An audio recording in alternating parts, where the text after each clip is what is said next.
हम सुन्नी जरूर हैं, मगर हमारी अकीदत अगर गैर मुस्लिम की तरह भी हो जाए, अरे जो पत्थरों से भी पता नहीं क्या क्या मंगवा लेते हैं, जो न खुदा है, न देने वाला है, न मदद करने वाला है, अगर उन्हें कुछ मिलता ना तो पूजा क्यों करते? अगर उन्हें कुछ मिलता ना तो उसकी इबादत क्यों करते? मिलता बुतों से नहीं है, उनके अंदर जो एक अकीदत है और वो उनकी तकदीर में वो चीज हो के रहता है, समझते हैं कि बुत ने दिया। मगर हम जिन्हें मानते हैं वो बुत नहीं है, बल्कि अल्लाह ने खजाने इन औलिया अल्लाह के दरबार में करम के, अता के, सखा के बांट रखे हैं। अरे उन्हें बुतों से मिल जाता है जो न दे सकते हैं, जो ना मदद कर सकते हैं, जो ना उनकी जरूरतें पूरी कर सकते हैं, मगर हम जिस ख्वाजा के दरबार में जाते हैं वो ख्वाजा बुतों की तरह नहीं है, बल्कि वो ख्वाजा अल्लाह की नेमतों को तकसीम करने वाला, ये अल्लाह का मकबूल बंदा है। अगर अकीदत की चादर लेके मोहब्बत का दामन उस बारगाह में पसारे तो यकीनन ख्वाजा की निगाह पड़ेगी, हमारा बेड़ा पार हो जाएगा। आज सुन्नियों में अकीदत की कमी। और एक दूसरी बात, कुछ लोग ये कहते हैं कि अल्लाह के वलियों के दरबार से कुछ नहीं मिलता, जो भी मिलता है अल्लाह से मिलता है। यकीनन अल्लाह देता है, मगर हम कहते हैं कि अल्लाह की अता से ये अता करता है। लेकिन कुछ लोग उनकी इन बातों पे गुमराह हो जाते हैं। मिसाल किसी ने ये कहा कि तुम्हें औलाद नहीं है, गरीब नवाज चले जाओ 5 साल, तुम्हें औलाद हो जाएगी। किसी ने कहा कि तुम्हारी दुकान नहीं चलती, बड़े सरकार के वहां चले जाओ, दुकान चलने लगी। किसी ने कहा तुम्हारे घर में बंदिश है, आप फलां हजरत से मिल लीजिए, फलां दरबार में चले जाइए, आपकी बंदिश दूर हो जाएगी, आपका जादू खत्म हो जाएगा, आपकी परेशानी हल हो जाएगी। आप कहेंगे ख्वाजा के दरबार में एक बार नहीं, मैं 25 बार गया। नसीम मिल्लत के दरबार में एक बार नहीं, सैकड़ों मर्तबा गया, बार बार यही दुआ की, बार बार अपनी परेशानी कही, बार बार अपना दुखड़ा सुनाया, कुछ नहीं हुआ। मैं जैसे था वैसी रहा, मैं बेऔलाद था बेऔलादी रहा। अब मुझे समझ में आ गया कि ये अल्लाह वाले कुछ नहीं देते, अगर देते तो मुझे औलाद हो जाती, अगर देते तो मेरी परेशानी दूर हो जाती, अगर देते तो मेरी प्रॉब्लम सॉल्व हो जाती, अगर देते तो मैं खुशहाल हो जाता। ये बार बार आपके जहन में भी सवाल आता होगा, तो कम से कम इस पीस माहौल में मेरा एक नुस्खा सुनते जाओ, ताकि तुम्हें अंदाजा हो जाए कि तुम्हें इन वलियों के दरबार से क्यों नहीं मिलता। एक तो अकीदत की कमी है, जो अकीदत तुम्हारे अंदर होनी चाहिए वो अकीदत नहीं है। दूसरी वजह, और इसको पहले मिसाल दूंगा तब समझ। आपका नाम मौलाना उस्मान है, आप ही घर में बैठे रहो, एक सवाल का जवाब सोच समझ के। जहां पर मैं लेटा था वो आपका बेडरूम है, एक फकीर आया, फकीर समझते हैं ना, बिग मंगा, और सीधे आपके बेडरूम में चला जाए और कहे कि अल्लाह के नाम पे 1 रुपया दे दीजिए, आप क्या करोगे? प्यार से डांटे, आप लोग दोगे? जरूरी नहीं कि मौलाना उस्मान साहब के घर में, अगर आपके घर में आ जाए तो दोगे? मैं हाँ नहीं तो बोलो। उसको पैसा दोगे? नहीं दोगे, बल्कि उसको आप अपनी जबान में बुरा भला ही बोलोगे कि तेरी मजाल, तेरी हिम्मत दरवाजा लांग करके मेरे बेडरूम में आने की। आप चिल्लाओगे कि नहीं? हमें कुछ तो बोलो यार। गुस्सा करोगे कि प्यार करोगे? उसको रुपया दोगे या भगा दोगे?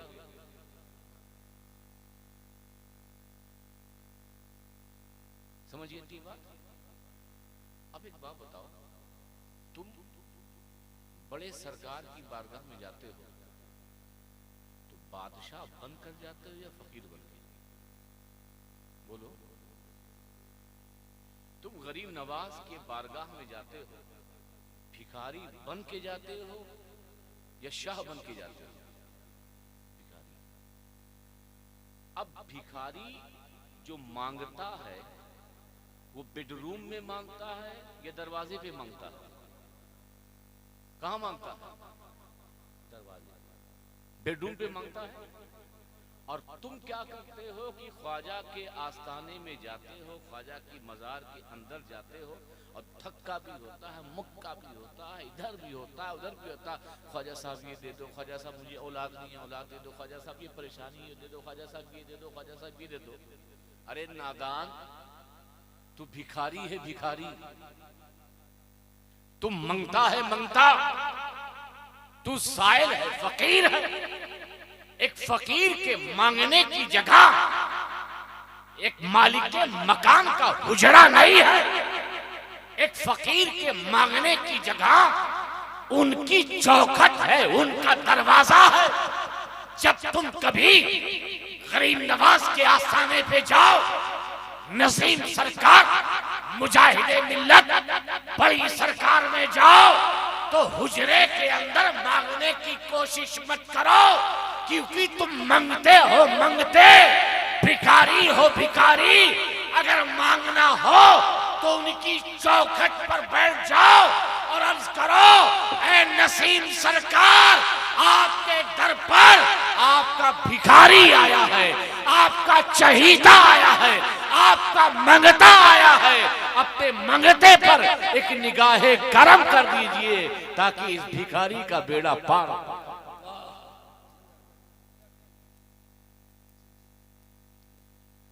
हमारे शब्बीर साहब कहेंगे, मुखर्रिर भी बड़े अजीब होते हैं, अवाम को कुछ और कहते हैं और करते कुछ और। मैंने कहा क्या मैंने कर दिया? कहा मैंने खुद आपको देखा है गरीब नवाज के आस्थाने में, आप अंदर थे। मैंने खुद आपको देखा है मखदूम पाक के आस्थाने पे आप अंदर पढ़ रहे थे, और आप यहाँ कह रहे हैं कि चौखट पे मांगिए, आप यहाँ कह रहे हैं कि दरवाजे पे मांगिए।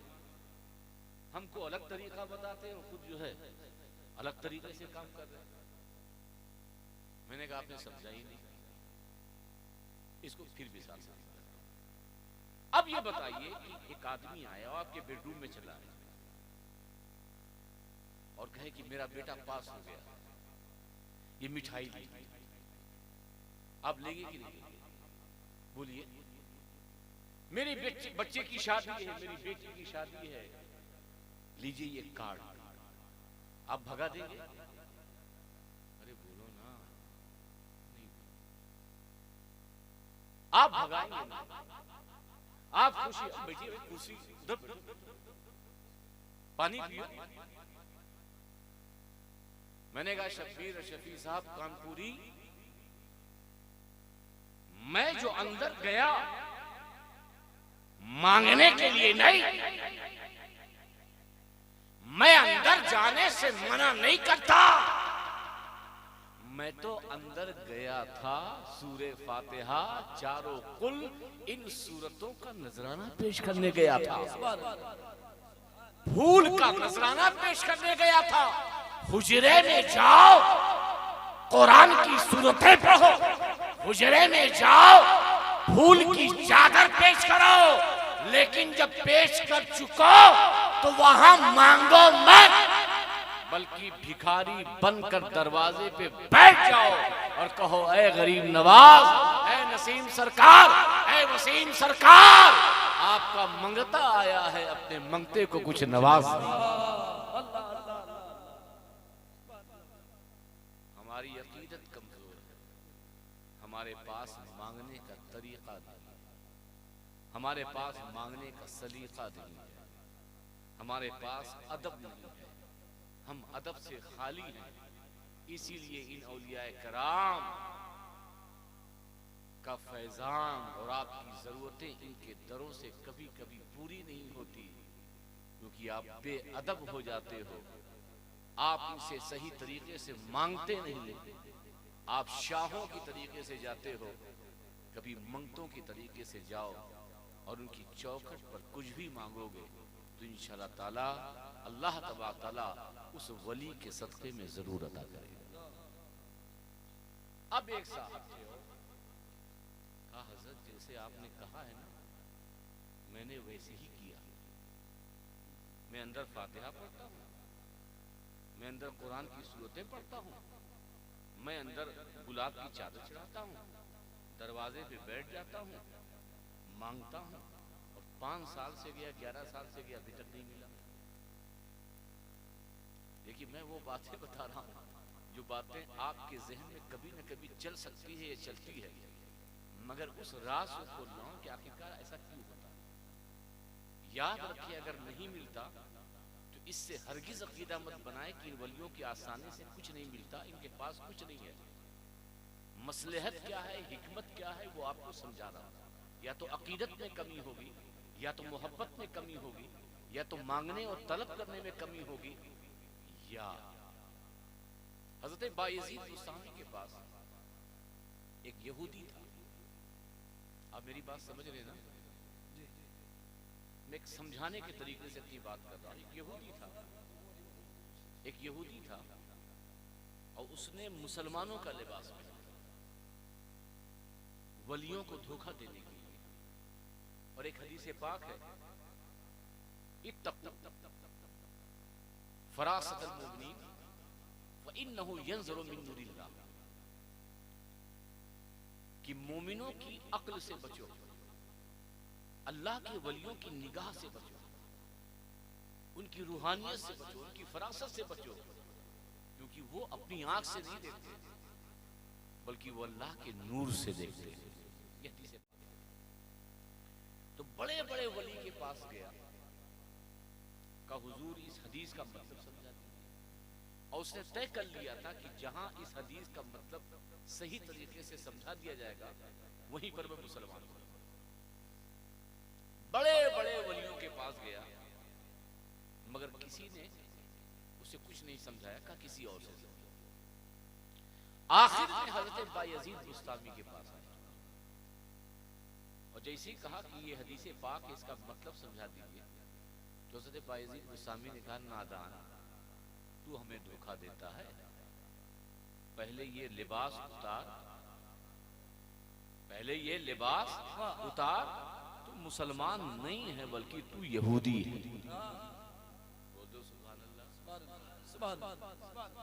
अब इस हदीस का मतलब उसे समझ में आ गया, क्योंकि वो यही जानना चाहता था कि लोग मुझे पहचान लें, और जिसने मुझे पहचान लिया कि मैं यहूदी हूं, मैं उसी के हाथ पर ईमान लाऊंगा। बड़े बड़े वली के पास गया, मगर सब ने उसको आगे बढ़ा। तो उसने हजरत बायजीद बुस्तामी से पूछा, हजरत अब ईमान तो ले आया हूं आपके हाथ पर, एक मसला भी वाज़ेह कर दीजिए कि मैं आपसे भी बड़े बड़े वलियों के पास गया जो अपने वक्त के गौस थे, जो अपने वक्त के कुतुब थे, मगर इस हदीस का मतलब वो भी समझा ना पाए और वो मुझे भी समझ ना पाए कि मैं मुसलमान हूं या यहूदी। मगर हुजूर आपकी क्या निगाह कि आपने मुझे पहचान लिया, और वो क्या वली थे या नहीं थे, क्या उनके पास वो निगाह थी या नहीं थी? हजरत बायजीद बुस्तामी ने जवाब दिया कि नादान, जितने लोगों से तू मिला वो सब अल्लाह के वली थे, वो सब अल्लाह के वली थे, और वो सब जानते थे कि तू यहूदी है, वो सब जानते थे कि तू यहूदी है। मगर वो लोहे महफूज को भी देख रहे थे, और लोहे महफूज में ये लिखा था कि तू ईमान लाएगा बायजीद के हाथ पर। क्योंकि तूने ये सोच रखा था जो बता देगा मैं यहूदी हूं उसी के हाथ पर तो ईमान लाता, जबकि लोहे महफूज पे लिखा था कि तेरा ईमान बायजीद बुस्तामी के हाथ पर है। तो वो जानते थे तू यहूदी है, वो हदीस का मतलब जानते थे, वो इस हदीस के मिस्ताक पर कामिल उतरे थे, मगर लोहे महफूज पर वो देख रहे थे कि तू बायजीद बुस्तामी के हाथ पर ईमान लाएगा, इसीलिए जानते हुए वो बता नहीं रहे थे। ऐसे ही समझो कि गरीब नवाज भी देते हैं, महबूब इलाही भी देते हैं, नसीम सरकार भी देते हैं, मुजाहिदे मिल्लत भी देते हैं, सादाते अमजर भी देते हैं, मगर हमें और आपको पता नहीं है हमारी मुश्किल कहां से हल होगी, हमारी मुश्किल कहां से हल होगी ये पता नहीं है। हमें बेटा गरीब नवाज के आस्थाने से मिलेगा या नसीमे मिल्लत के आस्थाने से या सैयद सुलेमान शाह बाबा के आस्थाने से, हमें पता नहीं है। इसीलिए उलमा कहते हैं कि हर दर पे जाओ, हर वली के दरवाजे पे दस्तक दो, पता नहीं कहां से तेरे तकदीर के साजो सामान निकला। नारे तकबीर, नारे रिसालत, फैज़ाने औलिया इकराम, इख्तियारे औलिया इकराम, सैयद सुलेमान बाबा। ये बात बिल्कुल समझने वाली है। अपनी अकीदत को कभी कमजोर मत करना। अहले सुन्नत व जमात के अकायद जो उलमा बयान कर रहे हैं, औलियाए कराम के जो इख्तियारात, औलियाए कराम का जो पावर, औलियाए कराम के जो तसर्रुफात, औलियाए कराम के जो करम की बारिशें होती हैं, वो बिल्कुल हक है। गौसे आज़म ये बगदाद से देते हैं, गरीब नवाज ये अजमेर से देते हैं, महबूब इलाही दिल्ली से देते हैं। हर वली अपनी सरजमीन से बांटता है, मगर हमारी किस्मत का ताला और उसकी चाबी कहां है ये हमें पता नहीं है। इसलिए अगर गरीब नवाज के आसाने से, उनके वसीले से औलाद ना मिले तो गरीब नवाज की रूहानियत का इनकार मत करना। अगर नसीबे मिल्लत बड़ी सरकार के आसाने पर तेरी कोई मांग पूरी ना हो तो शिकवा मत करना, बल्कि ये सोचने की कोशिश करना और उस वली की बारगाह में ये अर्ज करना, सरकार अगर आपकी बारगाह में हमारा मकसद हल होना नहीं है तो हमें उस बारगाह में पहुंचा दीजिए जहां से हमारी परेशानी हल हो जाए। बहुत अच्छी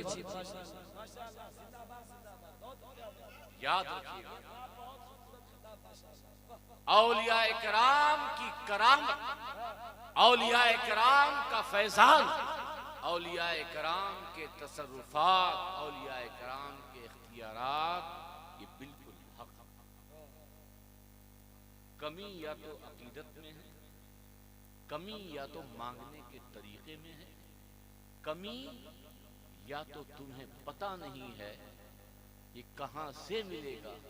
तो उस वली की बारगाह में ये कहो कि मुझे वो ठिकाना भी दिखा दे, मुझे वो आस्थाना भी बता दे, मुझे वो जगह भी पहुंचा दे जहां मेरी परेशानियों का हल हो।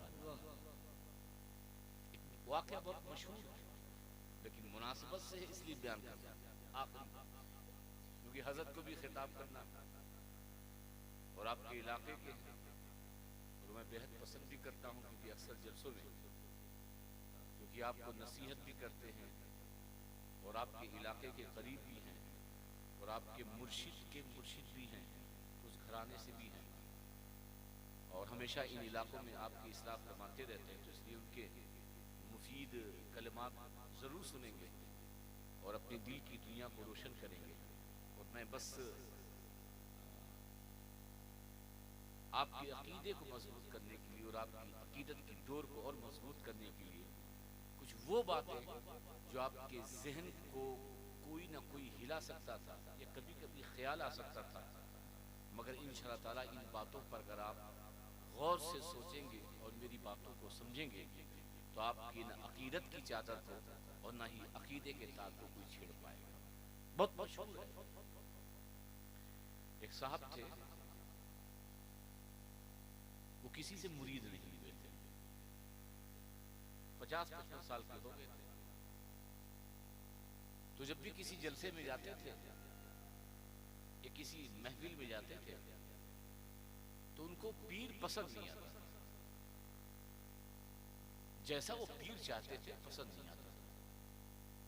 इसी ना पसंद आने की वजह से 50-55 साल हो गए। तो बीबी ने एक दिन कहा, मियां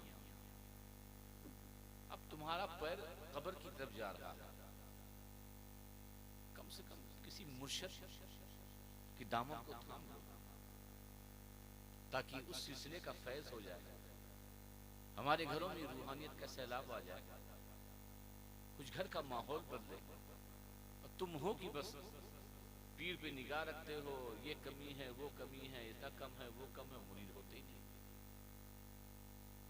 कहा अच्छा, कहा ठीक है आज तुम जाओ और मुरीद हो गया। तो उसने ये इरादा कर लिया और तहिया कर लिया कि आज मैं घर से निकला हूं, बगैर मुरीद हुए अपने घर नहीं आऊंगा। चौराहे पर पहुंचा तो चौराहे पे देखा कि एक आदमी आ रहा है, जुब्बा कुब्बा पहने। इरादा कर लिया कि ये जो आ रहा है यही मेरा पीर है, इसी से मुरीद होना है। लाखों तलाश किए, किसी न किसी में कमी रहती ही है।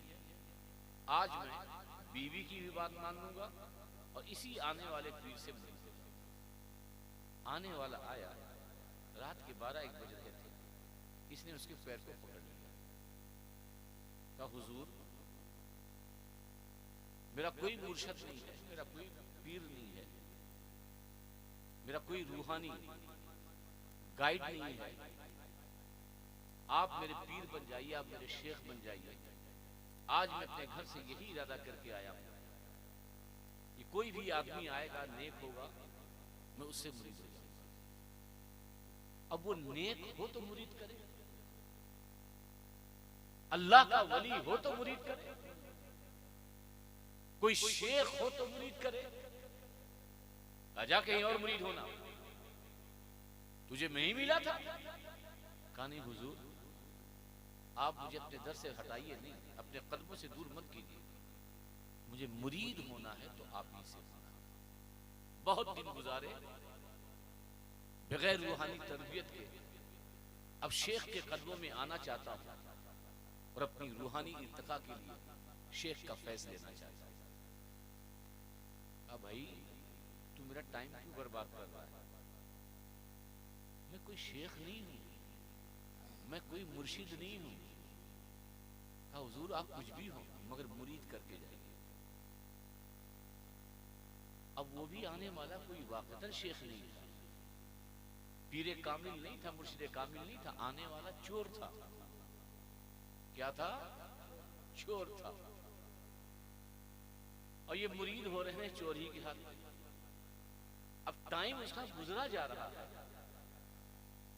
और ये बात किए हुए है, वो सोच रहा है कि मेरे टाइम को ये बर्बाद कर रहा है, मुझे तो चोरी करनी है, किसी के घर में जाना है। जब उनसे ये नहीं बन पाया और ये नहीं जाने लगा तो एक काम कर, तू मुझे शेख मानता है, तू मेरा मुरीद बनेगा? कहा हाँ बिल्कुल बनूंगा। कब मुरीद जो है अपने पीर की बात जरूर मानता है। बोले हाँ। कहा ठीक है, तू मेरा इंतजार करना, मैं वापस लौटूंगा तुझे मुरीद कर लूंगा। कहा ठीक है।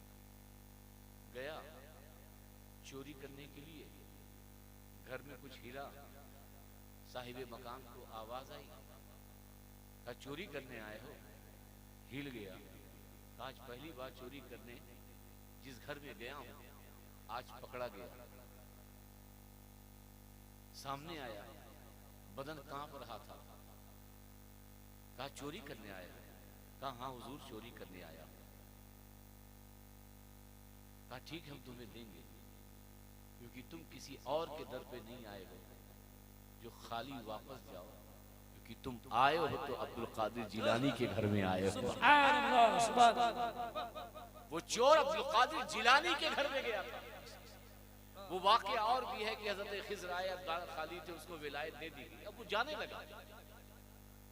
जब वो जाने लगा तो पीराने पीर कहते हैं जा तो रहा है, वो आदमी भी तेरा इंतजार कर रहा है जिससे आपने वादा किया था। बात तो ये हो गई कि गौसे पाक ने उसे चोर था कुतुब बना दिया, वली बना दिया। ये हमने सुना होगा, सुन लिया। लेकिन बात का जो दूसरा सिरा है उसकी अकीदत देखिए, उसकी अकीदत देखिए। देखा मुसलमान है, देखा शेख जैसी सूरत, पीर जैसा लग रहा है, इससे मुरीद होना है और इसी के हाथ में निजात है।